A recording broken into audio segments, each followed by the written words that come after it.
Welcome, welcome, welcome, everybody. I'm so excited for you all. Today, we are talking all about mindset matters. And let me tell you, it truly does matter how a growth mindset transforms your life. And I have such an amazing guest that's going to be on with me today. And I am so excited. So, we're going to get all the way into your mindset today, right after this.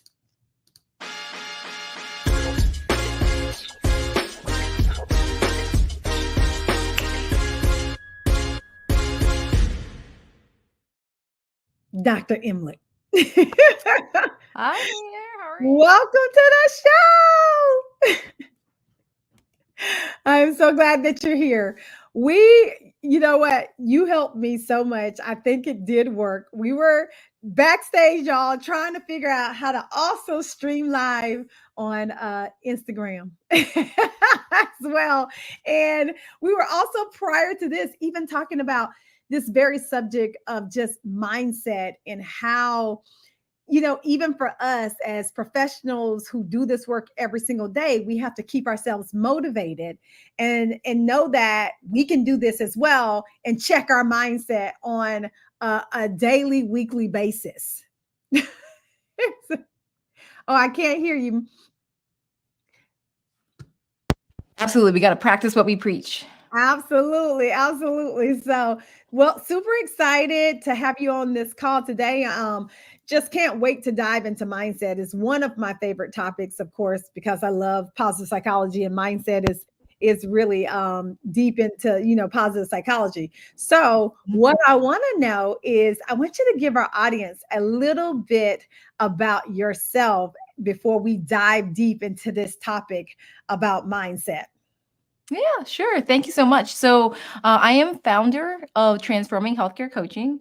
I'm an energy leadership coach for healthcare professionals, and our company helps healthcare professionals level up in life and work, often through different principles with energy leadership and also with growth mindset.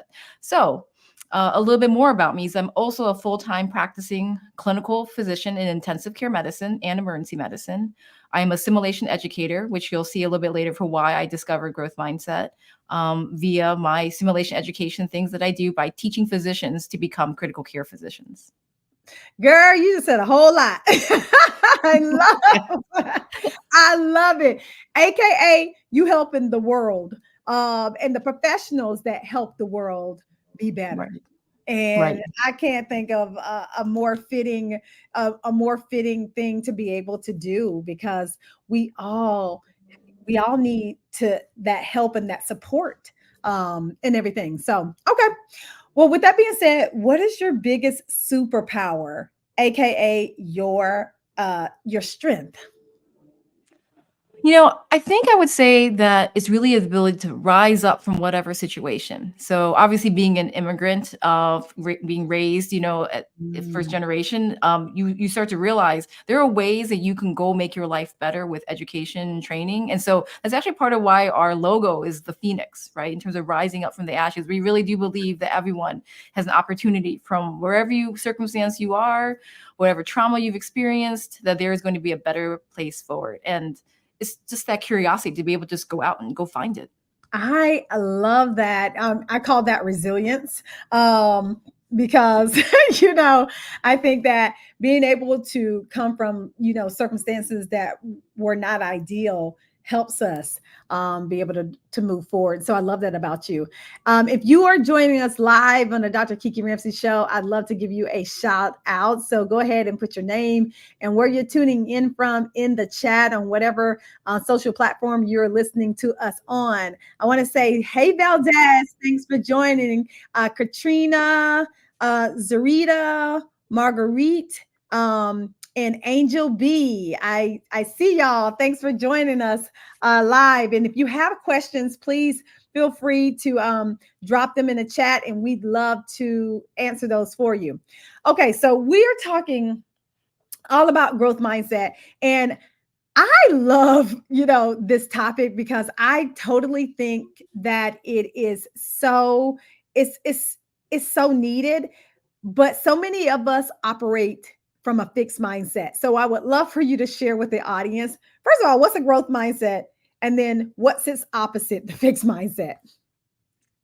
Right. So the growth mindset really comes down from psychology back in the 1990s when Carol Dweck, an educational psychologist, explained that there may be only two real ways to sort of see the world. Whether you think that you're sort of born with it in terms of your talents, your intelligence, or you actually really truly believe deeply in your core that you can actually learn and grow and be something different.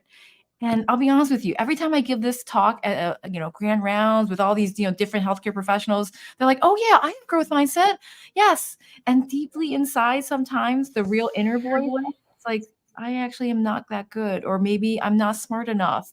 And there's a little quiet voice that actually is the fixed part of you that actually wonders, do I actually have the right talents you know, to get wherever I need to go. So it's a fine balance between what you really truly believe inside voice and then what you think on the outside for I can do this. I really can learn it. Yeah, that sounds a bit to me like, growth mindset butts up against the imposter syndrome a lot, right? Meaning like, okay, yeah, I can think that I can do it, but on the other hand, can I really do it? Maybe I'm an imposter. Maybe I'm not as good as I think that I am. And I think that a lot of times when we have that other small voice, the growth mindset is something that we have to learn how to practice, because otherwise, how do you move forward? Right. Absolutely. Like, how do you move forward? Can you share how your practice of the growth mindset even came about? I'm always interested because I know I have a story of like when I first realized that the growth mindset was real, but I would love to hear your story. Yeah, so for me, actually, it came from my simulation education background. So as we teach physicians, we actually create environments where we simulate the real life. And in that learning theory, it's all about action, reflection, and redoing and seeing how we can actually be better in that clinical or team environment. And through those learning theories, I realized there is actually a lot of affective or emotional barriers that prevent people from actually being able to learn, even in a pretend environment. And Mm, so I started to wonder, well, what was this? And I came upon Carol Dweck. Obviously, all of her literature and science is related to high school students in terms of performance, of whether they had the right mindset to be able to then obviously score differently. And this is obviously international now, yeah. worldwide. It's been proven again and again over the last several decades that when you have that growth mindset, as compared to the fixed mindset, that you are actually able to perform better, score better, and actually get the outcome that you're all so worried about. Is actually having the process in place is much more important than the number or the score. And so many people in healthcare, because of our exams, because of the high regulations, the barriers to entry in terms of all the tests we have to take to get into the different parts of your training, Mhm. because of that sort of fixed belief of it has to look a certain way, the Mm. score has to be a certain number. People have forgotten that actually the growth mindset is the more important thing for lifelong learning and improvement and practice over time. And so that's why I started to think about, how do I apply high school and early childhood or other types of learning theories into the medical sphere? And that's actually how I ended up in the growth mindset world. I love it. I mean, it's always a beautiful thing of how we actually come to a concept or a thing that ultimately changes our lives. I can remember for me, I was uh, trying to figure out if I was going to go back to school and get my PhD in psychology, and I knew that's what I ultimately wanted to do. Is what I always had wanted to do, and so I needed to have some prerequisites, which was psychology and statistics, and I'm speaking for myself, right? I've never been great at, per se numbers. And at least that's what I was telling myself at the time. Like, I'm not good at math. I don't know math. I can't do math. And so I've never been really good at it. But when I was in that statistics class, which number one was 8 o'clock in the morning, at a school that was 50 minutes away from my house. So Oh, I needed a lot of help, a lot of intervention in my life to even be able to pass this class because the odds were stacked against me. Not only did I have to get up early to be at a 8 o'clock class, it was 40 minutes away, and I don't understand math. Lord, please send me something that's going to be able to help me. And somehow I stumbled across the Growth Mindset book with Kel Dweck. And I was like, so you mean to tell me if I just work harder, try harder, practice more, I can get better at math. Like this is, what you're saying to me. And I was like, okay, I'm gonna put it to the test. And that semester, I worked hard, I practiced a whole lot, and I ended up getting a B in that class. And I was like, oh my God, this stuff works because I went into that class thinking that I am no good at math, and then I'm pretty much probably going to fail this class.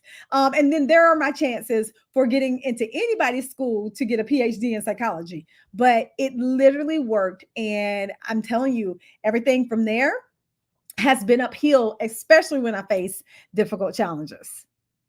yeah, So, you really highlight like really two important aspects about the growth mindset, which is believing, right? You have to believe that you can actually actualize what it is, whether the goal is a test, the goal is a course, the goal is something.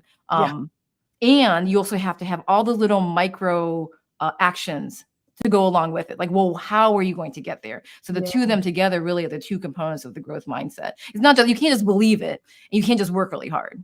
yeah. It's really the combination of the two together that really makes it so effective. I love that. I love that. Have you seen a time in your own life or a time in the professionals who you coach and who you teach where this has actually been put to the test and they've overcome?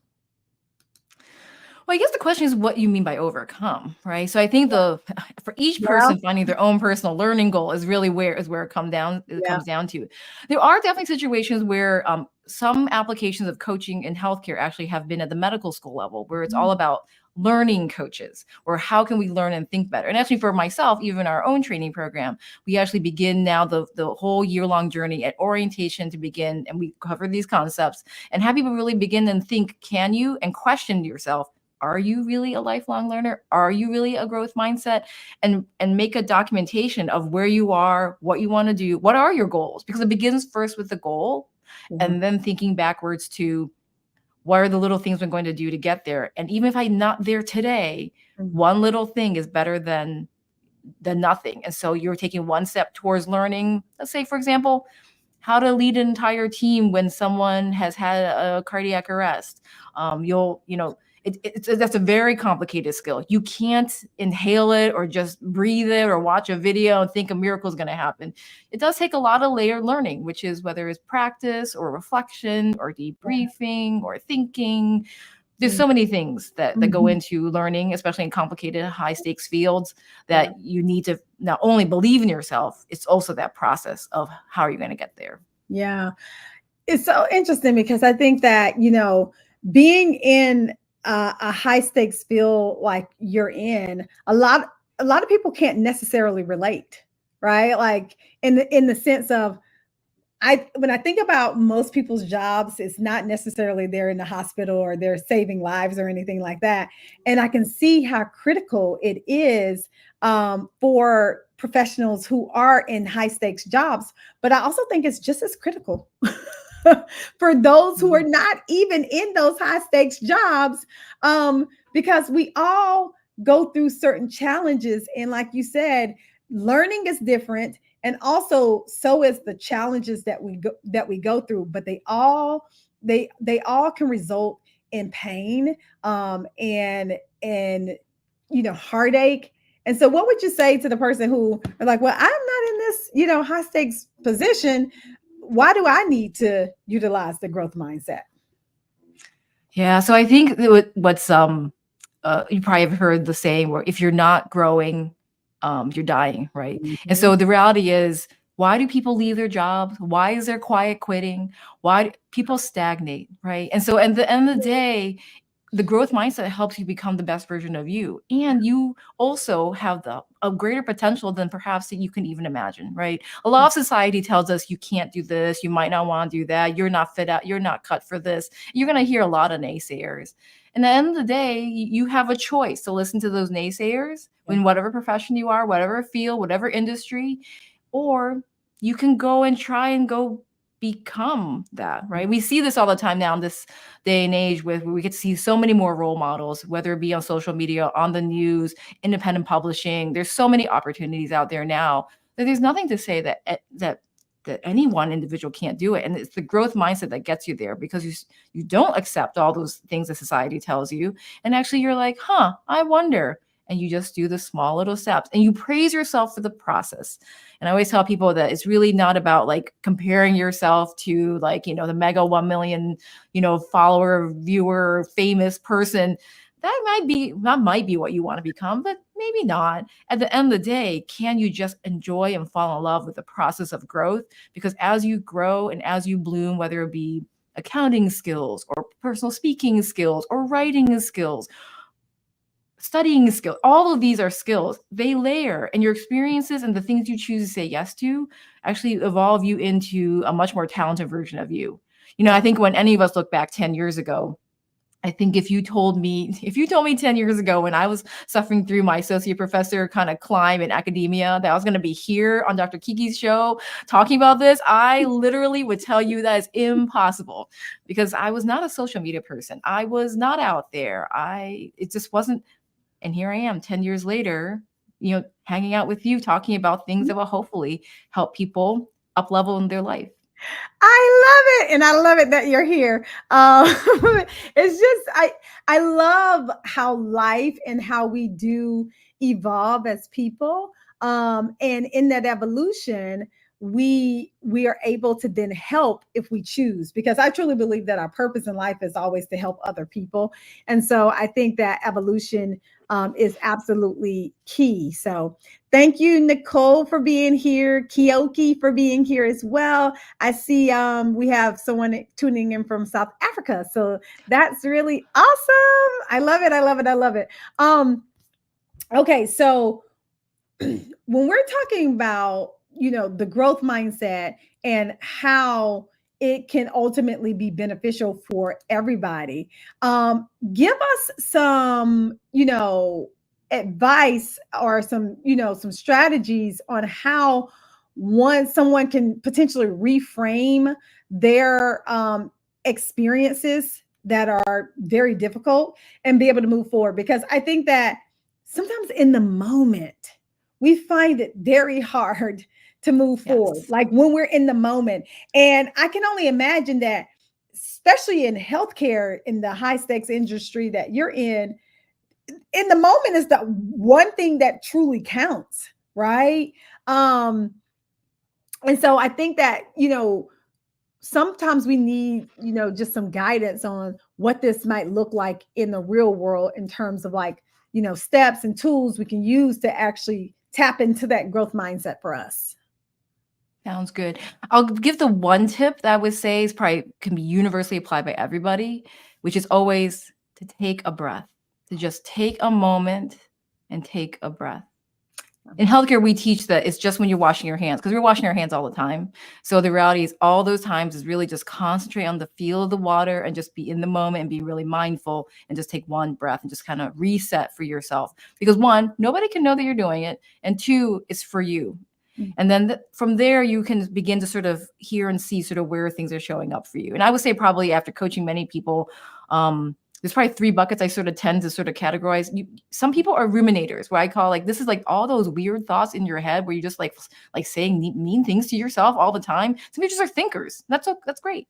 Other people are feelers, where literally the first thing is like, they actually feel really sad or angry or guilty or affronted or offended. There's a lot of feelings. Like the first thing you feel is feelings, but you have to like not show it. And so that's sort of where things show up for them. And then for other people, it's literally in your body. Like it's like a tightness in your chest. It's like a closeness in your throat. It's a tension in your back. And there's 3 sort of buckets. And the biggest thing that anyone can really do, and that's why we focus on the breath, is if you just become aware of where you are and sort of what is happening, then you have a chance to interrupt it. And so for the thinkers, they can just obviously reframe to, I'm not there yet, or I don't know how to do this yet. I'm going to figure this out. You can talk, because that's what's going to be working for only the people who like to think in that way. But the feelers is really just acknowledging, like, that was really offensive and I am really upset about this, and just take a moment and honor it, and like just feel it, and be glad you have a sensory mechanism, right? And then be able to try to figure out a different way to move on, right? And just like take a pause. When we bottle it up, doesn't help anything. We need to take a second or two just to feel it. And for healthcare professionals, they're like, is it okay if I cry? I'm like, a tear is okay. It's human. And then for the embodiment people, I think the reality is it's a little bit harder to sort of get it out, right? So usually you have to go walk. And these are why I think in many ways you get up. That's why you change scenery, take a walk, just get it out and then shake it off, right? Before you kind of get back in the game. Yeah. So I would say those are probably my buckets of tips, but the one for everyone is just take a breath and realize it's showed up. Like, oh, my little internal fixed mindset showed up. Like, I'm mad at myself right now for not getting that either score or like doing something a certain way, and then reframing it into, okay, how am I going to do this better and differently? What supports and what ways am I going to do this differently? Literally, maybe the next hour from now. Like, that's how quickly it might end up being different for you, or the next email, or the next project, or that presentation, whatever it is. Yeah, I totally resonate with that. I'm a feeler per se. So I'm always like, don't go to the movies with me, honey, because baby, I'm gonna be crying. Me too. Me too. So we can get together and have popcorn in a movie, okay? But so I feel everything, and I feel deeply for, people. That's probably why I'm in the field that I'm in terms of, coaching and everything. And so as a feeler for yourself, and then as you're also a coach, how do you, number one, manage your own, feelings and emotions around some of the things that may happen even in your workplace or your life? And then how do you, teach that to others, or emulate that to others? Because I think sometimes that can be hard to do, but maybe it's not. Yeah, so I think especially for the feeling for others, in that moment, the most important person is actually not me. It's actually the other person. And so really, it's really trying to lean on our skills that we teach physicians in terms of how to communicate with empathy, and realize, even if we're crying along with the other person who's having the event happen with them, to be able to sort of rise above and be stronger, calmer, and also supportive in our words, our nonverbals, and our presence.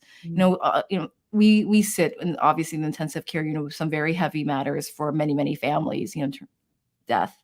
And so we have to be able to be okay to hold space for that. And I think the other hard thing is, when we're not in those spaces and we're able to be, is to recognize that you have a burden and you want to process it. So either writing or art or communicating or talking it out with your colleagues, or just acknowledge it. I mean, bathroom cries are normal. Car cries are normal in healthcare. And just to be able to feel it, and just be so glad that you were able to actually be there for that, hard situation for somebody else, because it makes you appreciate life so much better, right? So many healthcare workers will tell you that they're grateful for the opportunity just to be present. Yeah. And as coaches, I mean, that's sort of what the energy that we feed off of our clients is sort of what keeps us going, is that we see their anabolic growth energy and their ability to accomplish so many things and to find the way for themselves, that we're just as pumped up and jazzed. It's sort of like there's that mirror neuron countertransference, right? Like, in terms of like, yay, because you're doing it, I'm also, happy there with you. And so it's a different growth. And that's why I think I was very attracted to the positive psychology that you teach, because that is so important, that we focus on strengthening those muscles in our brain as compared to the default tendencies to protect ourselves. Absolutely. And I think that most people in, what I consider the helping profession, whether it's like therapists, psychologists, coaches, teachers, all of that, I think that we're so strong in that that aspect to be able to hold space for others. I used to work in healthcare. I was a medical social worker at one of the largest hospitals in Baltimore. And I dealt with, moms on the OBGYN floor, moms in their addiction and everything like that. And it was some of the most rewarding, but also some of the most toughest, years of my life, because I did have to hold space in a lot of ways. And I think that the growth mindset is one of those things that ultimately helped me through some of the tough days, because and I would try to hold space in the sense of growth mindset for other people, like it's gonna be okay, you can do it, like in the way that I motivate people, right? You can do this, you got this, girl. Like, I mean, those kinds of things. And so I think that having it for ourselves, we can share that gift with other people, and they may not know or even consider that the growth mindset. But if we were to go into work all doom and gloom, we can't do that as coaches or professionals or anything like that. And so I think it's a beautiful thing that you are able to teach this and coach people in that healthcare industry, because it can be tough, but it also, we're doing work that changes lives. Like, Yes, it does. And and just even thinking of your amazing story of supporting, women in healthcare, those those little moments matter so much. And I just think about, even in the grocery store, you see this sometimes, right? Where someone just needs a pick me up, and it's so rare to see in society now, right?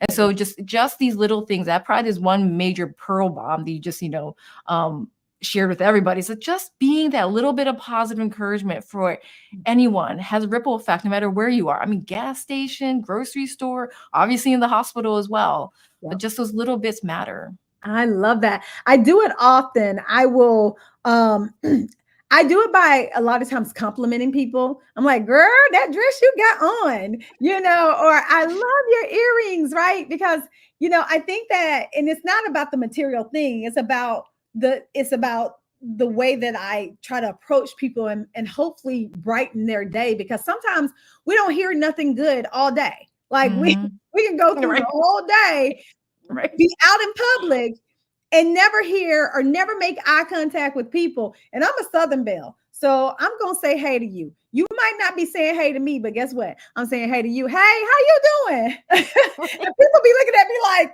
I'm like, yeah, I'm talking to you. How are you doing? Right. So Right. I think that is it's so interesting when we think about like what goodness can come from us, because we can truly change a person's day and even people's lives. That to me, wow. Right. Right. And so I guess, I'll put a challenge out to your audience in terms Ooh, of, could yes. you do one thing to foster your growth mindset towards being a positive influence for anyone in your sphere? And it just has to be one small thing a day, or one small thing for yourself. So you have two choices, one for yourself, one for others. But the question is, how will you grow? How will you sort of change your ideas about what everything has to be a certain way, to how could it just be the process of being a little more curious? Yeah, I think things start with curiosity and end with curiosity, right? There you go. Right. It Right. all starts with curiosity and it ends with curiosity, because I think that at the end of the day, we all are lifelong learners, even though we might not think we are. But I wake up every day and I look forward to what I'm going to learn today. So, Yes. Yes. well, thanks, Dee, for joining us. Thanks, Trey, for joining, and Angel for joining. I love to see all of you here live with us today. Well, Dr. Emlet, leave us with some final words on growth mindset. What would you want people to know if you had one final thing to say about growth mindset? I would say learn to love the process and not necessarily the outcome, Mm, in terms of, well, what is it that I'm trying to achieve? It's just, if you fall in love with the fact that you did the work, you did the thing, and you're trying, and you are finding all the supports necessary to get to the next step, the systems are going to hold you much stronger for the rest of your life than any particular perceived Yeah. one thing, that Mm. you think you're going after. Like the data isn't the thing. The Yeah. process, your journey is the most important thing. If you feel good about that, then the rest will follow. Ah, I love that. There's beauty in the journey. I love that. I love that.